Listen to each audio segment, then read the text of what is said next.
या ठिकाणी मी पाव किलो असं कारलं घेतलेलं आहे।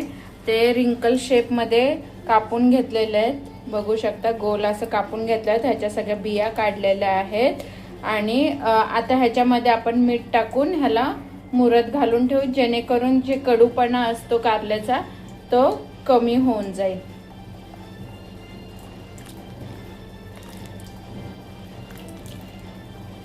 सगळ्या ठिकाणी बघूया आपलं कारलं हे मिठाच्या पाण्यात भिजून घातलेलं, तर ह्याला साफ धुवून आपण ह्याला थोडं तेलामध्ये परतून घेणार आहोत, जेणेकरून ह्याचा सगळा कडूपणा निघून जावा म्हणून।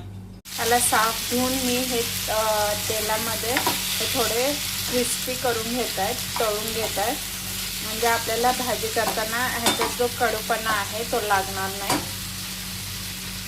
कारल्यासाठी लागणारे साहित्य: टमाटा घेतलेला आहे एक, कांदा घेतलेला आहे एक आणि मिरची।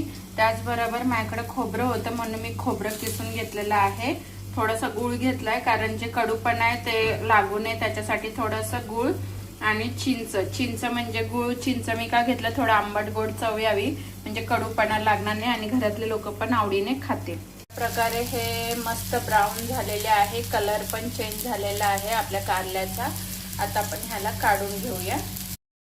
कांदा टमाटा शिजवून घेतलेला आहे आणि त्याचबरोबर माझ्याकडे ओलं खोबरं होतं, मी आधी भाजून नव्हतं घेतलं म्हणून ह्याच्यात खोबरं पण टाकून दिलंय किसलेलं। आता आपण चवीनुसार मसाले टाकूया।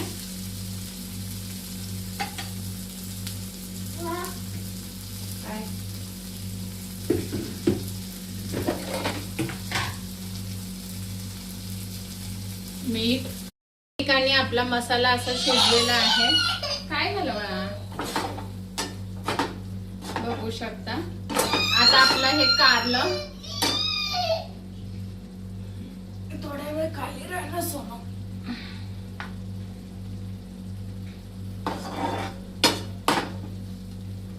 बघा आता आपण ह्याच्यामध्ये जे कारलं आपण भाजून थोडंसं तेलामध्ये परतून ठिकाणी बघा आपली भाजी ही रेडी आहे, मस्त अशी शिजली आहे।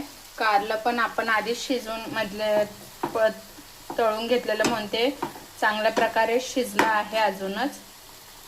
बघा कारलं पण शिजलं, आपण राऊंड शेप मध्ये कापलं होतं तर आता ते हे झालंय बघा।